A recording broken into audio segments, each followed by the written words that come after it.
பாட்டாளி மக்கள் கட்சி தலைவர் டாக்டர் ராமதாஸ் அவர்கள் மாநாட்டில் 10.5% இடஒதுக்கீடு பற்றி பேசியிருக்கிறார்.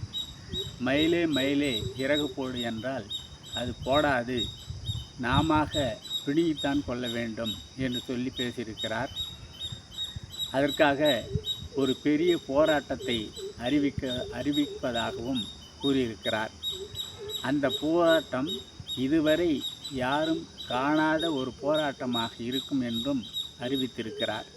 அந்த எப்படிப்பட்ட போராட்டமாக இருந்தாலும் டாக்டர் ஐயா அவர்களே, திராவிட முன்னேற்றக் கழகத்தின் தலைவர் திரு முத்துவேல் கருணாநிதி ஸ்டாலின் அவர்கள் இதையெல்லாம் பார்த்து பயப்படுவார் என்று மட்டும் எப்போதும் மனக்கணக்கு போட்டு விடாதீர்கள்.